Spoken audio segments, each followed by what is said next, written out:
Eu acho que o Flamengo esteve numa linha tênue muitas vezes durante a última temporada. Óbvio que ninguém é campeão à toa sem jogar futebol, sem fazer por merecer, isso é um fato. Mas eu acho que eu já tinha falado aqui no início do ano, inclusive, que o desafio do Flamengo esse ano é não viver de maneira tão perigosa como viveu no ano passado. Porque foram muitos riscos que o Flamengo correu no ano passado. Até na reta final do ano passado, eu me lembro, eu estava lá em Lima, né, e estava jogando Flamengo e Atlético Mineiro e Palmeiras e Grêmio. Era Grêmio e Palmeiras, na verdade, Atlético Mineiro e Flamengo. E a torcida do Flamengo estava reunida lá assistindo Atlético Mineiro e Flamengo, só que chegou no momento que a torcida abandonou o jogo, abandonou Atlético Mineiro e Flamengo e foi assistir Palmeiras e Grêmio. Foi assistir Palmeiras e Grêmio e torcer pro Grêmio. E torcer muito pro Grêmio.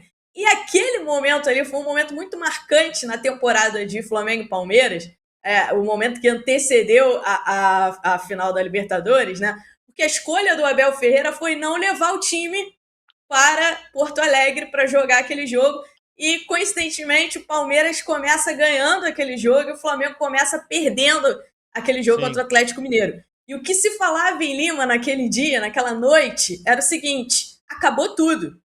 Se o Palmeiras vencer o Grêmio, acabou. Porque a nossa moral ela vai lá para baixo. A gente vai chegar na final super desacreditado. Vai ser uma semana merda aqui em Lima. E esse time vai dar um jeito de tropeçar contra o Ceará no Maracanã, ou não vai ganhar do Mirassol. Enfim, eu tô mostrando o sentimento do torcedor do Flamengo, que ao longo do ano passado foi de muita desconfiança. O campeão de tudo, né, Raíssa? O campeão de tudo. O campeão de tudo. Estava em vários momentos o torcedor assim, vai dar merda. Vários torcedores estavam desesperados no ano passado contra o Tátira, né? Foi um desses momentos. Em toda a fase da Libertadores, em toda a fase primeira fase da Libertadores, contra o Estudiantes, faz um grande primeiro tempo no Maracanã, depois o segundo tempo abaixo.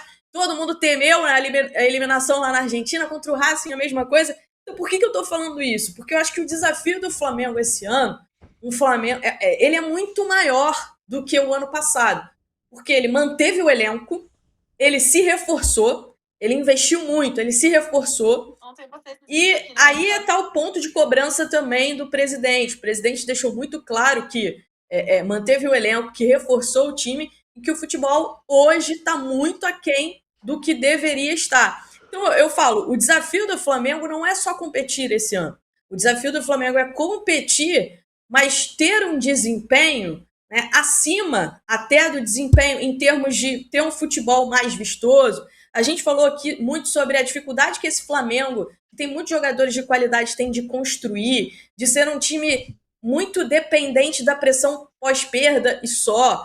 Né? É um time que, se não consegue roubar a bola lá no campo do adversário, tem muita dificuldade. Então eu acho que esse é o grande desafio. Somado a isso, a um início de temporada muito rápido, né, para você virar a chave, como eles mesmos destacaram, e a gente trouxe aqui ontem no Placar Aberto, que isso foi colocado na mesa, essa discussão de que a dificuldade desse time de virar a chave do final do ano passado para o início desse ano. E tem um detalhe diferente das outras temporadas, que é o Campeonato Brasileiro. Você não tem mais como respirar. Se perder a Recopa, se fosse, por exemplo, no ano passado, você perde a Recopa, você tem um tempinho ali para você dar uma respirada e começar uma sequência de jogos mais difíceis, que é um Campeonato Brasileiro. Dessa vez, não. O Flamengo, se perder a Recopa, tem provavelmente uma decisão do Carioca, depois já tem o Cruzeiro. Aí depois tem, sei lá, o Mirassol, depois tem Série A, 3 pontos o tempo inteiro. Então, é uma temporada diferente, é uma temporada que não te dá tempo de respiro. E quando você tem os títulos para disputar no início de temporada e você não conquista, o impacto ele é maior, porque soma isso a jogos dificílimos já em sequência. Então, assim, esse título em cima do Lanús é muito importante, o Flamengo conseguir essa virada, até para tentar uma virada de chave, né? Até emocional, né, Raíssa? Acho que talvez tudo, principalmente, né, emocional, né? Claro, de repente, para você chegar e falar assim, ó, começou agora. A gente falou tanto no passado do ano do Botafogo, que só ia começar em abril, em março. Só que tem uma situação, o Botafogo, o Campeonato Brasileiro começou depois, né? Não começou em janeiro, fevereiro. Então até a pressão era diferente. Eu lembro daqui, na época, a gente discutindo o seguinte, não, o Botafogo, na temporada de 2024, inclusive, fez a mesma coisa e bateu o campeão brasileiro. Então, assim, isso pode acontecer. Só que esse ano não tem mais isso. Esse ano brasileiro está rolando, já começando. O Flamengo já saiu atrás no brasileiro, correr atrás também. E aí, se você perde um time Copa, a energia, aquela coisa toda, já vem jogo difícil em sequência, vem clássico, seja contra o Fluminense, seja contra o Vasco, vem Cruzeiro, vem isso. Então, assim, realmente. Sei lá, sufocante. Eu diria isso, é sufocante. Assim, então você precisa rapidinho, não, só para lembrar, porque foi Botafogo, então eu lembro bem. Ano passado, é que o Botafogo fez muita coisa errada depois de abril. Porque quando o Botafogo foi eliminado do Carioca ano passado, a gente brinca, mas ano passado o Botafogo não foi nem pra Taça Rio. Sim. Então, entre o Carioca e o Brasileiro, o Botafogo teve um mês para se preparar. Se tivesse um time certinho, sem ficar vendendo jogador e trazendo, e com um treinador talvez até mais capacitado naquele momento que o Paiva, o Botafogo poderia ter tido um grande ano, porque teve um mês que ninguém vai ter esse ano. O Brasileiro já começou. Esse, pra mim, é o grande ponto, assim, que a gente às vezes acaba até passando batido, porque é um ano diferente. A gente falava sobre isso em dezembro, a gente falava, ó, ano que vem vai ser diferente, nem todo mundo vai adaptar, porque assim, não tem receita de bolo já no futebol. Você não tem um plano. Só planejar assim que você é campeão. Se fosse fácil, todo mundo fazia. Só ia ter campeão no fim do ano da mesma maneira. Agora, é uma temporada diferente, que no caso do Flamengo, acho que fica mais gritante, porque você não tem nem tempo para comemorar e saborear os títulos, né? Você sai de um título brasileiro, de um título da Libertadores, você já tá engatando no início de outra campanha de brasileiro. Porque, cara, os pontos da primeira rodada pesam tanto quanto os pontos da última. Então, se você não começa bem, você tem uma pressão. E aí, só pra a gente expandir, porque assim, a pressão que tem hoje no Flamengo, a cobrança que se tem no Flamengo por um bom futebol, por um bom desempenho, é a cobrança que tem no Cruzeiro com o Tite, que teve no Vasco com o Diniz e o Diniz caiu, como se tem no Atlético Mineiro que caiu o Sampaoli. Cara, por quê? Exatamente porque em janeiro, se antes já caía em estadual, você imagina com brasileiro, com Recopa, com pré-Libertadores começando. Loucura. Então, eu falava até sobre isso. Falava, no dia que começar a ter Campeonato Brasileiro em janeiro, vocês vão ver como é que vai ser a pressão em cima, porque assim, se no estadual já tem, que antes você tinha, não é nem só pela... você pega jogo mais fácil, você consegue fazer o teste com mais calma. Se não der certo, você tem depois um joguinho ali contra um time menor que você pode tentar encaixar com mais tranquilidade.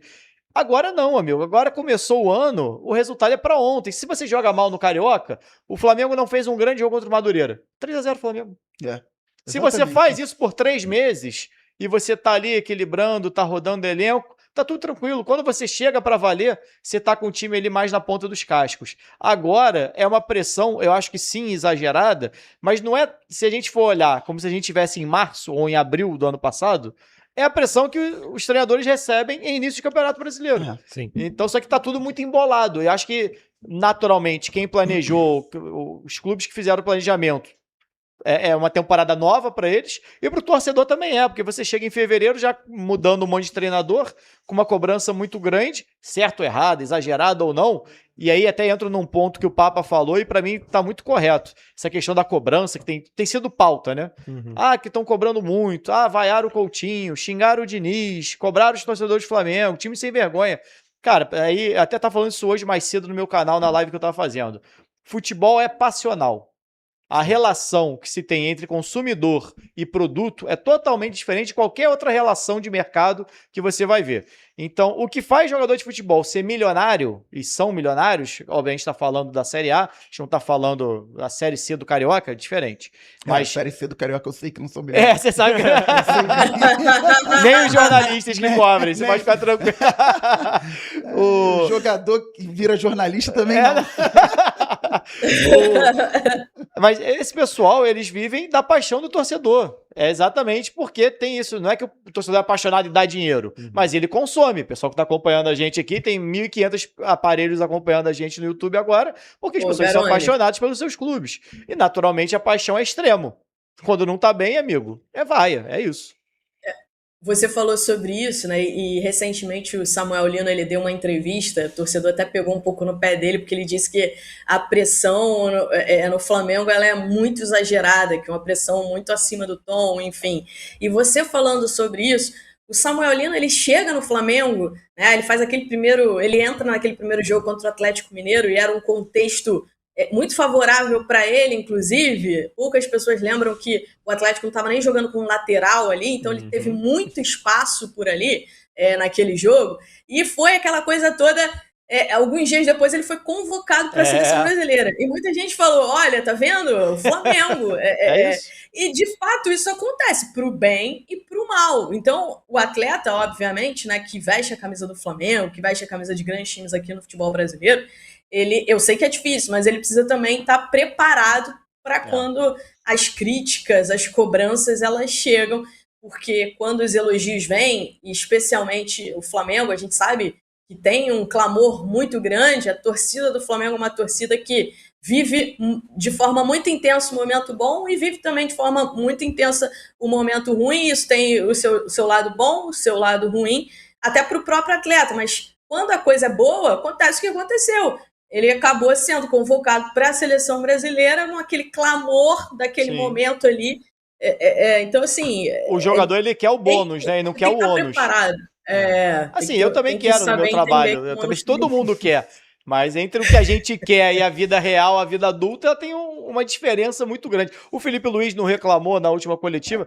Eu não lembro exatamente o que ele falou, mas acho que a gente até debateu ontem. O excesso de elogio. Tem elogio demais no Flamengo, a gente não acerta nunca, pô. Se a gente critica, a gente tá errado. Se a gente elogia, a gente tá errado. Se o torcedor aplaude, tá ruim. Se o torcedor vai, também tá ruim, o quê? Então virou teatro, realmente. Todo mundo fica em silêncio, acabou, todo mundo levanta.